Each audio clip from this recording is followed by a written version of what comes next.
Ada yang menyebut bahwa kedatangan beliau di Merbabu membawa ular betina bernama Kiai Kasur dan seekor singa betina bernama Nyai Kopeng. Akhirnya beliau bertapa di bawah pohon jati itu. Setelah lama bersemedi, terlihat tejo terang menjulang ke langit yang menjadi tanda terkabulnya permohonan beliau. Pada saat itu, Sultan Agung sedang merasa susah hatinya setelah mendengar berita bahwa Raja Palembang akan memberontak terhadap Mataram.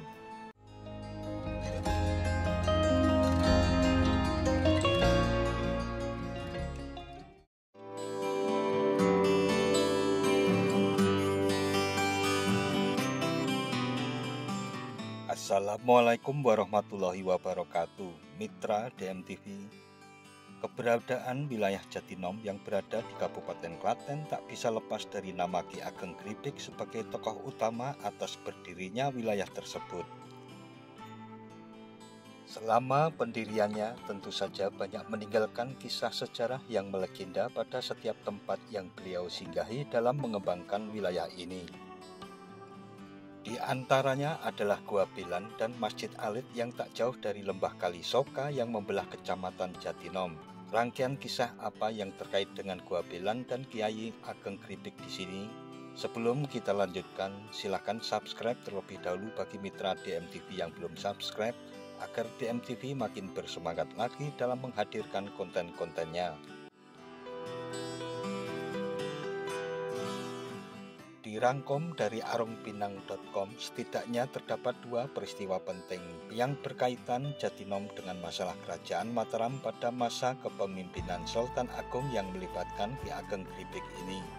Peristiwa penting pertama adalah ketika Mataram menghadapi rencana pemberontakan dari Palembang. Dikisahkan setelah sang ibu wafat, Syekh Wasi Bagno Timur merasa resah dan tidak dapat tenang hatinya hingga timbul hasratnya untuk bersemedi di makam Sunan Giri. Permohonannya terkabul dan mendapatkan bisikan untuk bertapa di hutan Merbabu di kaki Gunung Merapi. Beliau lalu berjalan ke barat menyusur Gunung Merapi hingga tiba di hutan Merbabu di mana terdapat dua pohon jati. Yang satu sudah tua dan yang satunya lagi masih muda. Ada yang menyebut bahwa kedatangan beliau di Merbabu membawa ular betina bernama Kiai Kasur dan seekor singa betina bernama Nyai Kopeng. Akhirnya beliau bertapa di bawah pohon jati itu. Setelah lama bersemedi, terlihat tejo terang menjulang ke langit yang menjadi tanda terkabulnya permohonan beliau. Pada saat itu, Sultan Agung sedang merasa susah hatinya setelah mendengar berita bahwa Raja Palembang akan memberontak terhadap Mataram. Untuk mendapat petunjuk dan pertolongan, maka pergilah Sultan Agung untuk menyepi dan bersemedi memohon kepada Yang Maha Kuasa agar persoalan dengan Palembang bisa segera diselesaikan. Karena apabila terjadi peperangan, tentu rakyat juga yang akan menderita. Karena bersungguh-sungguh dalam semedinya, maka permohonan Sinuwun terkabul dan mendapat petunjuk untuk pergi ke hutan Merbabu di lereng Gunung Merapi di mana beliau akan bertemu dengan seseorang yang akan dapat memadamkan pemberontakan di Palembang. Ketika sedang menuju ke hutan Merbabu, dari jauh terlihat tejo terang sehingga kesanalah Sang Prabu mengarahkan tujuan. Setelah dekat lenyaplah tejo itu dan bertemulah Sinuwun dengan Syekh Wasi Bagno. Singkat cerita, Syekh Wasi Bagno menyanggupi untuk membantu. Namun Sinuwun juga harus datang ke Palembang. Sinuwun setuju dan berpesan agar jangan terjadi peperangan dan tidak sampai ada korban. Akhirnya dengan kesaktiannya, Syekh Wasi Bagno dapat mengurungkan niat pemberontakan dari Raja Palembang dan malah mendapatkan anugerah seorang putri yang menjadi istrinya dan 2 ekor gajah untuk Sinuwun Sultan Agung. Setelah kembali ke Mataram sebagai penghargaan atas jasa-jasanya, Syekh Wasi Bagno dianugerahi putri adik Sinuwun bernama Raden Ayu Emas sebagai istrinya. Beliau diminta memilih pangkat, namun hanya memohon diizinkan membentuk pedesaan di tempat beliau bertapa dan akan membuat masjid untuk mengajarkan agama Islam.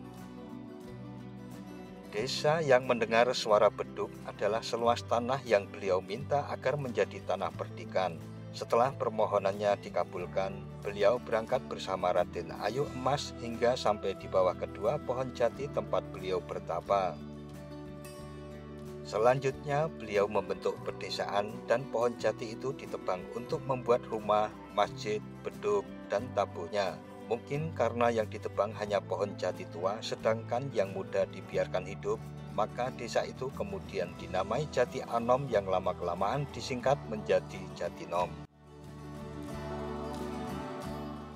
Ketika beduk dipukul, terdengarlah suara sampai ke makam ibunya di Wonosroyo sehingga dukuh itu menjadi bagian dari tanah perdikannya. Sejak membuat pedesaan di Jatinom yang berkembang menjadi tempat pengajian dan pemukiman besar, Syekh Wasipakno Timur menggunakan nama Ki Ageng Gribik dan keturunannya memakai sebutan punten sapaan sinuwun ke beliau ketika pertama kali bertemu. Masjid asli buatan Kiai Ageng Gribik yang dibuat dari jati berikut beduk dan tabuhnya adalah yang dinamakan Masjid Kecil. Namun tinggal tabuhnya saja yang tahun 1800 masih ada di Masjid Solo. Lokasi pohon jatinya berada di dalam masjid di sudut tenggara. Peristiwa penting lainnya adalah saat Mataram menghadapi niat pemberontakan dari Pangeran Mandurorejo yang tidak lain adalah kerabat dekat dari Sultan Agung. Masih dalam arungbinang.com, ketika Mataram menyerang ke Betawi bala tentara sejumlah 8 cekas atau 8.000 dipimpin langsung oleh adik Sultan Agung yang bernama Pangeran Mandurorejo. Namun penyerangan ke benteng-benteng kompeni tidak berhasil karena banyaknya meriam yang ditembakkan dan berondongan senjata api ke arah pasukan Mataram. Kompeni yang hanya berjumlah 400 dan dipimpin oleh Jan Peterson Kon merasa cukup khawatir melihat bala tentara Mataram yang banyak jumlahnya, sehingga mencari akal untuk menemukan gudang-gudang perbekalan prajurit Mataram.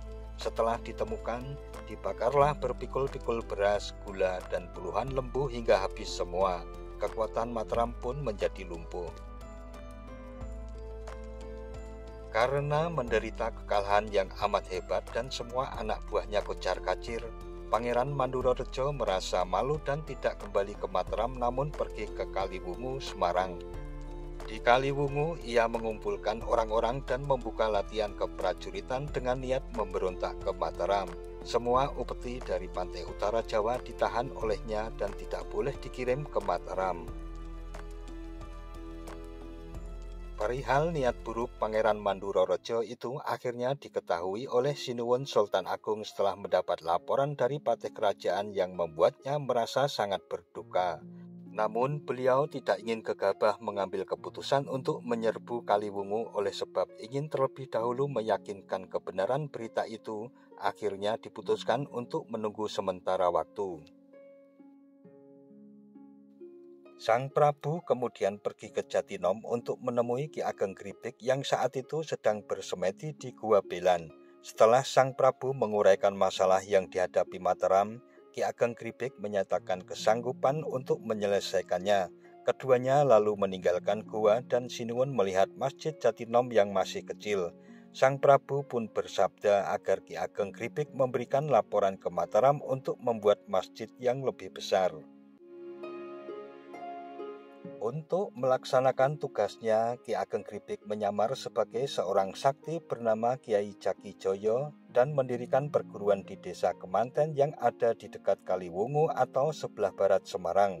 Karena kesaktiannya itu, maka banyaklah orang yang berguru kepadanya untuk mempelajari bermacam ilmu pengetahuan yang semakin hari semakin bertambah banyak pengikutnya.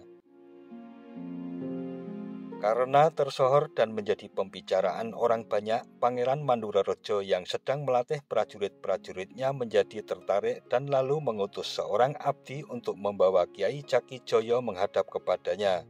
Pangeran Mandurorejo pun berbincang dengan Kiai Jaki Joyo dan menanyakan berbagai hal, diantaranya dibicarakan juga niatnya yang hendak menguasai Jawa serta menaklukkan Sinuwun Mataram. Setelah mendapat kepastian bahwa niat sang pangeran yang hendak memberontak ke Mataram bukanlah hanya kabar kosong, Maka setelah pertemuan itu Kiai Jakijoyo langsung meninggalkan padepokannya untuk pergi ke Mataram. Namun murid-muridnya tidak tahu kemana perginya sang kiai. Setiba di Mataram, beliau melaporkan hasil penyelidikannya dari permulaan sampai akhir. Kanjeng Sinuwun lalu mengutus Ki Ageng Gripik untuk kembali ke Kaliwungu sebagai utusan kerajaan dengan titah agar Pangeran Mandurarejo kembali ke Mataram dan kesalahannya akan diampuni. Namun jika membangkang agar ditawan dan bila tetap tidak mau menyerah agar ditamatkan riwayatnya. Kiai Ageng Gripik lalu menghadap sang pangeran di Kaliwungu untuk menyampaikan titah Sinuwun serta membujuk sang pangeran agar bersedia mentaatinya. Namun sang pangeran menolak titah dan tetap pada pendiriannya, sehingga terjadilah perkelahian sengit dan saling mengadu kesaktian yang menurut catatan terjadi setelah tahun 1629. Akhirnya sang pangeran kalah dan dipenggal, kepalanya dibawa ke Mataram dan dihaturkan ke Kanjeng Sinuwun Sultan Agung, badannya ditinggalkan di Kaliwungu. Sang Prabu tak tahan dan sangat berduka melihat kepala adiknya itu dan lalu bertitah untuk mengembalikannya ke Kaliwungu.